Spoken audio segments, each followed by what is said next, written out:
Right now I have some really cool things to show you as we dive deeper into reference image, which is a brand new feature dropped in Photoshop. I just dropped a video and I asked you what feature would you like a deep dive into, and overwhelmingly you said reference image. So there's some really cool things we can do with it.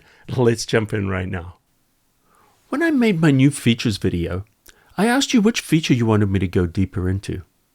And you spoke very loudly. It was definitely using the reference image. So I've got some really cool things I want to show you right now as we take a deeper dive into this. You're really going to enjoy it. A reference image allows us to guide generative AI with an image rather than a prompt. So to start with, why don't we replace his tank top with a shirt? But not just any shirt, we're going to do something very specific. Why don't we do a custom photoshopCAFE t-shirt? So here is a blue t-shirt, very similar to the color that we wore at the booth when we were exhibiting. And then there's a design here that we actually use on our real t-shirts. And all I'm going to do is just get rid of that background. So we're just literally just taking that image and we're just popping it onto the shirt. Now notice I haven't displaced it or tried to wrap it around the shirt or anything like that. I'm hoping that AI is going to take care of that. So this, you could mock up the shirt with whatever design you like. And then we're just going to save it as a JPEG. So we could just choose File, Export, Save for Web. There's our shirt. And we can save it out as a JPEG. Let's dress our model in this new t-shirt. So the first thing we're going to do is we're going to make a selection around his existing tank top. So why don't we grab the Object Selection tool and set it to rectangle. This is a smart selection tool. And all we need to do is just make a selection around the area that we want to select. And when we release, notice it selects it. There's a couple of little areas we need to add. If I hit the Shift key, I can just add to that area under his thumb. And notice because it's underneath his arms, it's a little more tricky. Now this area here, I could try and do it with the smart selection, but it's not going to work the best. At this point, we're just going to grab our lasso tool. And I'm going to hold down the Shift key to add to the selection. So we can just add that little bit there. Now, Generative Fill cannot generate outside the selection. So we need to make room for the sleeves. So let's hold down the Shift key to add to our selection, and we're just going to drag it out and make a selection around his arm. And it doesn't have to be a tight selection. We just need it so it can generate within that area. It doesn't necessarily fill that area, but it can't generate outside of it. And let's do the other sleeve. Hold down the Shift key. Let's bring it out over there. Great. Now the other thing, if we want the collar a little bit higher, like you might get on a t-shirt, let's add a little bit more in here. So we're going to hit that little plus key. And let's just give it more room to work. And I think we're there. I might just go over in case it wants to add a little bit more over his neck there. I just want to give it some space to work with. Great. All right, let's add the shirt. So what we're going to do is we're going to choose Generative Fill. Now we want to choose the model. To do that, choose FI. And we're going to choose the latest model, which is Firefly Fill and Expand. This enables us to use a reference image. So what we're going to do is we're going to click on that button, and this enables us to load up that reference image. So I'm going to click where it says Choose Image, and then we can navigate to the JPEG of the shirt. And there we go, we can see that's been loaded in. Now if we want to choose Object, what it does is it just hides the background. In this case, it's not really going to make much difference with the plain white background. And then under Intent, Swap or Replace. Swap is when we want to change something like a piece of clothing. Place is where we would want to add something into the photo, like maybe we want to put a motorcycle in front of him or something like that. Great. So let's just click on the taskbar. Notice it's loaded. You can tell by that blue checkbox.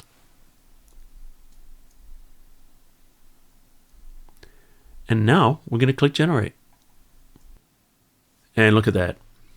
Now we have a photoshopCAFE t-shirt, and notice it's wrapping around, and we can see that the creases are going through the texture and the pattern.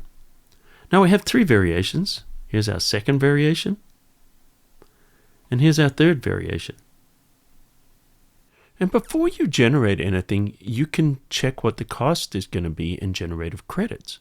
Just roll over generate, and you'll see this costs 1 credit per generation. So even with the 2K imagery, it's still 1 credit per generative fill or expand. Okay, let's do something really cool. I'm going to take an object from my desk and insert it into the photo. What we'll do is we'll switch out this mug here for an actual photoshopCAFE mug I have. And yes, no, I'm not trying to sell merch here. So the first thing I'm going to do is I'm going to take a photo with my iPhone. And I'll plug my iPhone into my computer with a USB cable, and I'm going to turn on the Photos library. Okay, in Photoshop, we're going to choose File, Import, Images from Device. And we can see there's my iPhone, there's the photo library. Let's grab this photo here of this mug, and we're going to download it. And it appears inside of Photoshop. And we can just save this as a JPEG. All right, let's go back to this picture. And why don't we grab the rectangle tool, and I'm going to make a selection around the mug. I'm going to make sure I've got all the room around the handle. And that should give us plenty of space to generate. We're going to choose Generative Fill. And then we're going to add our reference image. Okay, here's our cup. And notice, if I have whole image, it shows the entire image. Object will cut out that background. Notice it says prompt is not available for reference object. So we don't need a prompt because it knows this image is what it wants to replace it with. So we're going to choose generate. And look at that. There's the photoshopCAFE mug inside the image. Now we can look at the variations. That one, the spelling is not too good. That one is pretty good. In fact, I think I like the third variation the best. Okay, one little problem. The cup is empty. Now, we could go through and try and generate stuff, but sometimes it's easier just to mix and match what we already know in Photoshop with AI. And let's just go ahead, and I'm just going to choose a elliptical marquee tool. Let's just select the coffee. I'm just going to drag it out. And by the way, the spacebar enables you to move your selection. So that might make it easier for you when you're working with a circular or an oval selection. Just using that spacebar makes it a lot easier. Perfect. All right, we've selected the contents, but we need a kind of a feathered edge. So in the toolbar, choose the feather option, which is modify selection, feather selection, and let's do a 4-pixel feather. Click OK. Great. With that selected, let's just copy that to a new layer. Control J. Drag it to the top. Let's turn back on our generated layer. And all we need to do now is just position our coffee. If it's a little small, no problem. Control T or Command T. We can make it a little bigger. And we can just kind of position it. And there we go. Now we've got a cup of coffee. Okay, why don't we take this woman here, and we want to put a leather jacket on her. Now it's not going to be easy because she's got hair covering her shirt, and also she's sitting down at, a difficult angle to kind of place something on there. So I actually went into Adobe Stock and I found this jacket. All right, so let's just save as. We're going to save that jacket. Let's go to the woman.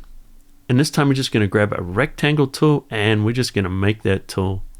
We're just going to cover that area. In fact, let's go over a little bit more. So I just want to kind of cover the whole area. So what I'm doing here is I'm making sure everywhere I want that jacket to appear is selected.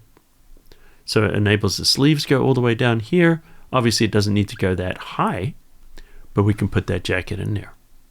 Now we're going to choose Generative Fill. We're going to add the reference image, choose image.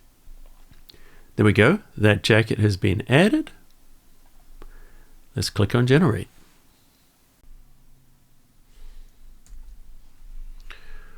Okay, so we got the right leather jacket, but the problem is, well, we've got a hand in a pocket, which is not too much of a problem, but we've lost a lot of her hair here.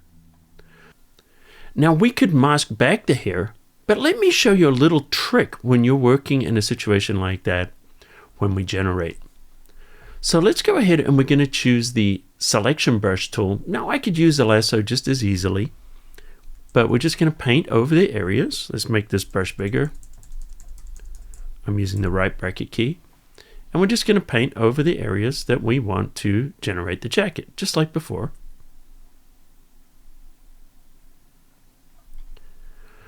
But this time what we need to do is we need to tell it that she has very long hair. So the way to do that is to hold down the Alt or the Option key and allow some of this hair to be shown. In fact, let's go down here so we can see, and even go down there. Same over on the other side. Okay. Let me just fill in that little bit there because we don't want any of the white of the shirt showing. But this should be enough to tell it that she has hair going down here. So now let's Generative Fill. We're going to grab our reference image again. Same jacket. Now we're going to choose Generate. And if we look at that, there we go. Now it's preserved her hair.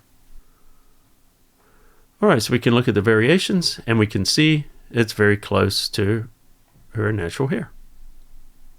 And as always, I have the written steps on our website, photoshopcafe.com. And if you want to know what all the new features are in Photoshop this week, check out this video I made right here. So looking at all the things we can do with reference images, let me know in the comments what your favorite part was. And by the way, if you're new, welcome to the cafe. Great to have you here. Hit that subscribe button, turn on notifications so you don't miss any of my tutorials. And until next time, I'll see you at the cafe.